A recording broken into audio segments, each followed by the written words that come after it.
You've heard the saying, people who live in glass houses shouldn't throw stones. Well, in my neighborhood, it's more like people with unpermitted $40,000 saltwater pools shouldn't report their neighbor's perfectly legal garden shed. My name is Dan. I'm a guy who likes his peace, his privacy, and his 12 by 15-foot cedar shed. That shed isn't just a place where I keep my lawnmower, it's my sanctuary. I built it 8 years ago. I spent 3 months on it, hand staining every board, running electrical for my wood shop, and, most importantly, spending 2 days at the city planning office making sure every single screw was up to code. I have a folder in my filing cabinet an inch thick with permits, inspections, and stamped blueprints. I'm a by-the-book guy.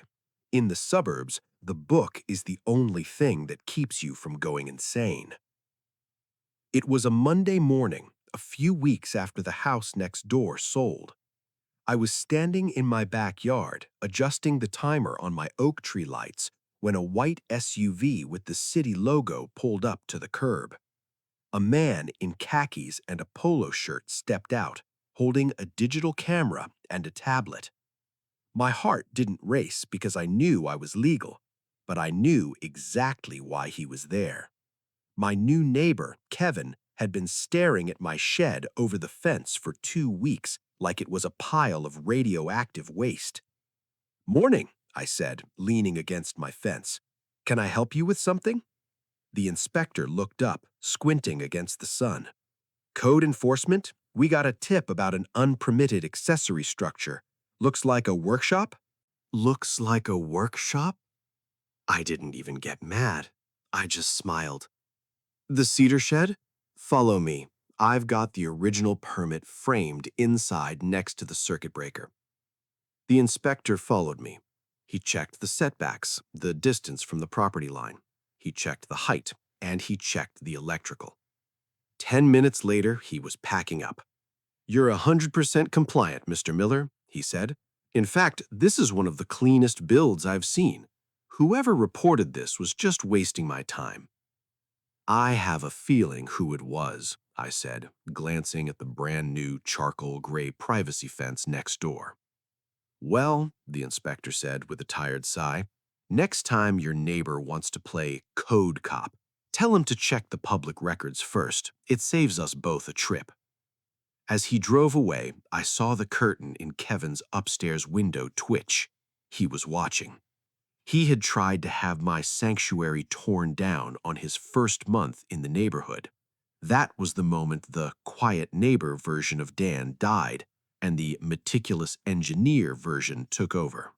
To understand Kevin, you have to understand the modern suburban flipper mindset.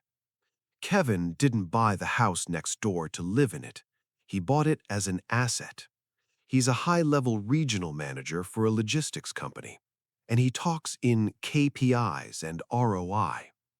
The day he moved in, he didn't bring over a beer. He brought over a concern. "Hey, Dan," he'd said, leaning over the fence while I was weeding my hydrangeas. "Listen, I'm looking at the appraisal for my place. We're putting in a lot of capital. We're doing a full modern industrial renovation. Your, outbuilding, it's a bit rustic, isn't it? It doesn't really fit the modern Zen vibe I'm going for. It might hurt my resale value." "It's a wood shop, Kevin," I told him, "and it's been here longer than your granite countertops. I think the neighborhood can handle a little cedar." "I think the neighborhood can handle a little cedar." He didn't like that. Kevin is the kind of guy who thinks because he has a Peloton and a leased Audi, he has the right to curate the view out of his bathroom window. For the next 2 weeks, it was constant. "The noise from your table saw is disturbing my conference calls. I only use it on Saturday afternoons. The smell of the wood stain is triggering my wife's allergies. I think you have a drainage issue around that shed that might affect my new landscaping. But reporting me to the city? That was the declaration of war. Kevin didn't realize that I've lived in this county for 20 years. I know the clerks at the permit office by their first names. I know where the iron pins are buried.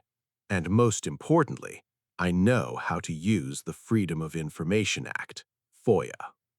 The day after the inspector left, I went down to the county building. I didn't go to complain, I went to research. I sat at a computer terminal in the public records room. I pulled up the parcel history for Kevin's address, 1142 Oak Ridge Court. I wanted to see his renovation permits. I figured if he was going to be a stickler for my shed, I should see what he was doing with his modern Zen palace. I found the permit for his kitchen remodel. Approved. I found the permit for his new deck. Approved. I found the electrical upgrade. Approved. Then I looked out the window of the record office and remembered something. That morning when I left the house, a massive excavator was in Kevin's backyard. A crew was digging a hole the size of a small crater. Kevin had told the neighbors he was putting in a custom infinity edge saltwater pool with a built-in spa. He'd bragged that it was costing him 40 grand just for the shell and the filtration system. I typed in pool construction for 1142 Oak Ridge. No records found. I typed in excavation/grading. No records found. I checked plumbing/in-ground utilities. No records found. I felt a chill go down my spine, the good kind. The kind an engineer feels when they find a flaw in a competitor's bridge. Kevin was building a $40,000 pool in a high-density suburban zone without a single permit. Without a single permit. But why? Kevin was a corporate guy. He loved paperwork. Then I saw it. I pulled up the impermeable surface map for our lot sizes. In our township, you can only cover 35% of your lot with non-porous materials: concrete, house, sheds, decks. This is to prevent flooding in the creek at the bottom of the hill. I did the math on my phone. Kevin's house was 2,800 square feet. His new oversized deck was 600 square feet. His driveway was another 800. He was already at 34%. The pool he was digging? It was 800 square feet of concrete and water. If he applied for a permit, the city would have said no immediately. He was way over the runoff limit. If he built that pool, the next heavy rain would send a wall of mud directly into the neighbor's yard below us. Kevin knew he couldn't get a permit, so he just didn't get one. He hired a discount crew, probably told them he had the paperwork handled, and started digging. He figured that since he was improving the neighborhood, nobody would dare question him. I closed the browser, thanked the clerk, and walked out into the humid afternoon air. I could have called the city right then. I could have stopped the excavator before it hit the water line. But Kevin had reported my shed. He had tried to take away my hobby, my peace, and my hard work. I decided I was going to let him finish. I was going to let him pour every ounce of concrete. I was going to let him install the Italian marble tiling. I was going to let him fill it with $2,000 worth of treated salt water. I wanted Kevin to be at the peak of his ROI before I pulled the rug out from under him. For the next 6 weeks, my backyard sounded like a quarry. Clang, clang, clang, the sound of rebar being tied. Vroom, the sound of the cement mixers backing into his driveway. Every morning, I'd sit on my back deck with a coffee. I'd watch the progress. Kevin would come out in his workout gear, chest puffed out, nodding at the foreman. Sometimes he'd see me and give me this pity wave. He thought I was sitting there in envy. He thought I was watching him build the ultimate status symbol while I sat next to my rustic shed. One Saturday, he actually shouted over the fence, "Hey Dan, once the pH levels are balanced, maybe I'll let you bring the kids over for a dip. Of course, we'll have to keep the noise down. Don't want any code enforcement issues, right?" He actually winked at me. He was mocking me about the report he had filed. I just raised my mug. "Can't wait to see the finished product, Kevin. It looks substantial." "Substantial?" Kevin laughed. "Man, it's legendary. It's going to add 60K to the house value easy. My agent says it's the best investment I made yet." I nodded. Investment. That was the word. Inside, I was keeping a log. June 12th, rebar installed. No inspection sticker visible. July 5th, electrical for the pumps being run through a shallow trench. Definite code violation. Defining code violation. I was building a black file on Kevin's pool. I had photos of the drainage pipes he was aiming toward the woods. Illegal. I had photos of the lack of a safety fence during construction. Huge liability. By the end of July, the pool was a work of art. It had blue LED lights that made the water look like a tropical lagoon at night. It had an outdoor kitchen with granite bar. It was, objectively, a beautiful place. Kevin hosted his pool warming party the first weekend of August. The street was lined with luxury SUVs. I could hear the clinking of glasses and the splashing of water. The smell of grilled tri-tip wafted over my fence. Kevin was the king of the cul-de-sac. He was standing on his deck, holding a martini, telling a group of people how he managed the project himself to ensure maximum efficiency. He was so proud. He was so confident. He was so illegal. I waited until Monday morning. I didn't call the general code enforcement line. I called the building commissioner, the big boss, the guy who deals with structural integrity and environmental runoff.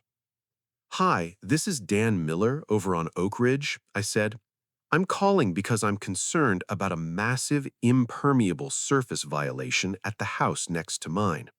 They just finished an 800 square foot in-ground pool, and I'm seeing some significant soil erosion on the hillside. I checked the public portal and couldn't find the grading or drainage permits. I'm worried about my foundation." There was a long silence on the other end. "An 800 square foot pool on Oak Ridge, sir? We haven't issued a pool permit in that subdivision in 3 years. The runoff limits are at maximum capacity." "Well," I said, looking out at the shimmering blue water next door, "it's a very substantial structure." If Monday morning had a sound in suburban America, it would usually be the hum of a distant lawnmower or the rattling of a garbage truck. But that Monday at 10 a.m., the sound was different. It was the sound of heavy tires on gravel and the deep idling diesel engines of city-marked SUVs. I was sitting on my back porch. I didn't have a book this time. I just had a front row seat. 3 vehicles pulled up to Kevin's curb. Not one, 3.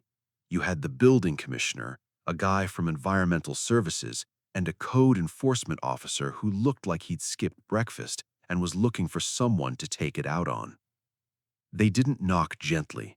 They walked up Kevin's driveway with the kind of purpose that makes neighbors peer through their blinds. Kevin came out to meet them. He was wearing his Monday morning power suit, the one with the sharp lapels and the silk tie. He probably thought he was going to manage this situation like a logistics bottleneck at his firm. "Gentlemen," I heard Kevin say, his voice projecting across the fence, "can I help you? If this is about the party noise, I've already spoken to—" "Mr. Miller," the building commissioner interrupted. He didn't even use Kevin's name. He just looked at his tablet. "We're here to inspect an unpermitted secondary structure and a massive impermeable surface violation. We have a report of a major grading project that's redirected runoff toward the municipal creek line. Kevin's posture shifted. The power suit suddenly looked a little too big for him. Structure? I think there's a misunderstanding. We've done some minor landscaping. Landscaping doesn't usually involve 10 tons of poured concrete and a 3-stage filtration system, Kevin, I whispered to myself. The inspectors didn't wait for an invite. They walked right around the side of the house.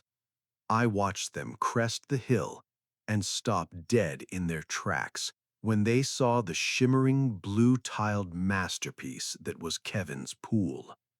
The guy from Environmental Services literally whistled. "Holy runoff, Batman! Look at the pitch of that grade!" Kevin followed them, his face turning a shade of white that matched his modern Zen fence. "Look, guys, I hired a contractor. He told me the permits were handled. It's a professional job. It improves the neighborhood. It's an asset." The building commissioner turned around, and he wasn't smiling. "A contractor? Which one? Give me a name." Kevin stammered. "It was a private crew, out of state. I'd have to check my records." "Don't bother," the commissioner said, "because even if Jesus Christ himself came down to build this pool, he couldn't have gotten a permit for it. This lot is zoned for a maximum 35% non-porous coverage. You're sitting at what, 50%? 60? The code enforcement officer pulled out a roll of neon orange tape. He started wrapping it around Kevin's expensive glass pool gate. He slapped 3 red tags directly onto the Italian marble tiling.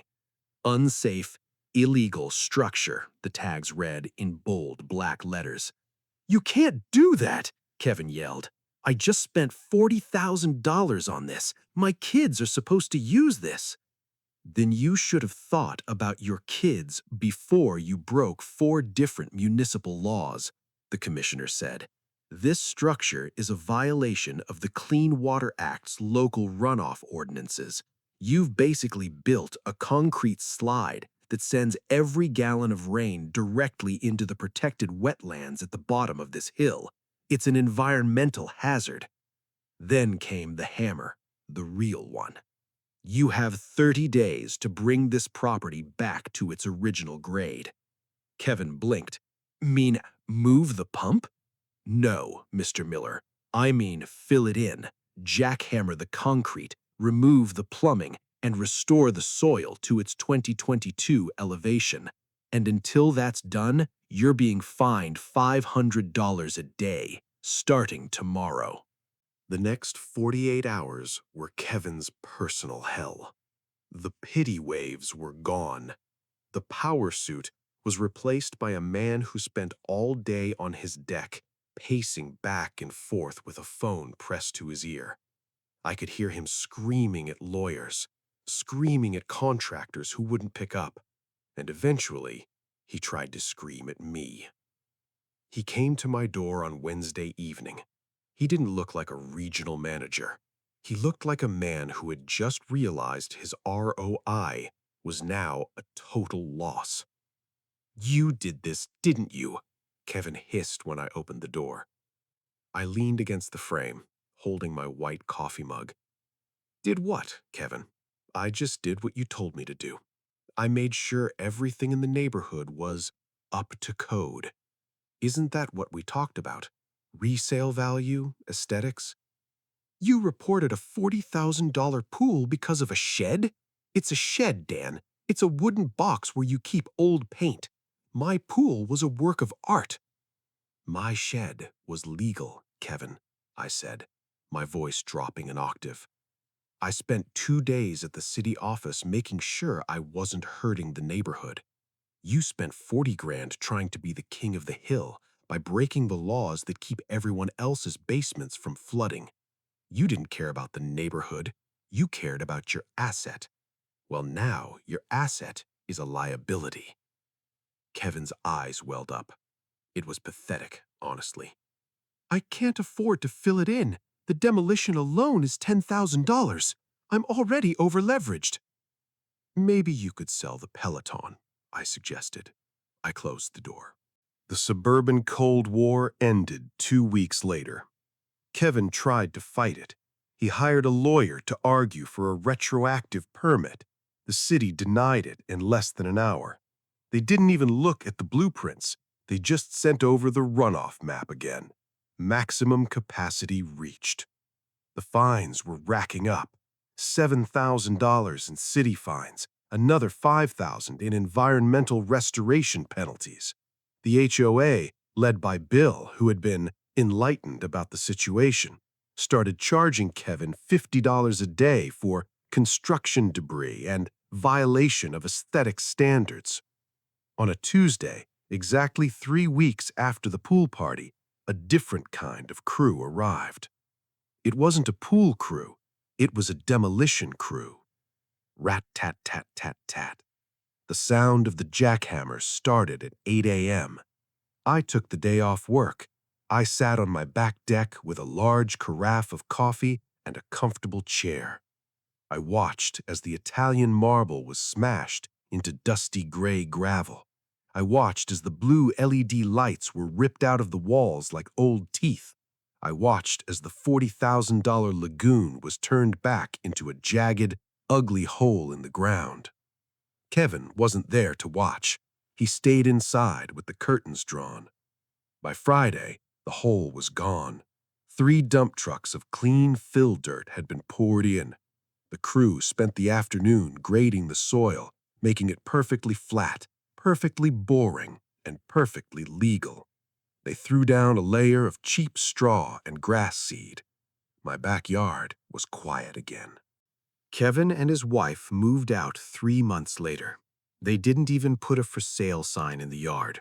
They just listed it quietly and left in the middle of the night. I heard they took a massive hit on the price because the recently renovated backyard was now just a rectangle of brown straw and mud. The new neighbors who moved in are a young couple with a toddler. The first thing they did was walk over to me while I was working in my shed. "Nice shop you've got there," the husband said, peering inside at my table saw. "Custom cedar? The craftsmanship is incredible." "Thanks," I said, handing him a spare piece of oak. "Built it myself. Fully permitted, too." He laughed. "Good to know. Hey, we were thinking about putting in a small swing set for the kid. Would that bother you? We want to make sure it doesn't ruin the view." I smiled and shook his hand. "A swing set sounds perfect. Just stay away from the in-ground pools and we're going to be best friends." The Reddit post I made about the whole ordeal went viral. 58,000 upvotes, thousands of comments from people all over the country sharing their stories of suburban Karens who lived in glass houses and threw boulders. But for me, the best part isn't the internet fame. It's the silence. Every Saturday morning, I go out to my shed. I turn on the table saw. I smell the fresh cedar, and I look over the fence at that rectangle of green grass where Kevin's $40,000 mistake used to be. It's a reminder that in the suburbs, the rules aren't there to be flexible. They're there to keep the peace. And if you try to build your dream on top of someone else's nightmare, well, you'd better be ready for the sound of jackhammers. So I have to ask you, was I the villain for waiting until he finished, or was Kevin the architect of his own destruction? If your neighbor tried to have your sanctuary torn down, would you have warned them about their unpermitted pool, or would you have poured yourself a bourbon and watched the concrete dry? Let me know in the comments. I read every single one of them. And remember, the view is always better when you're standing on legal ground.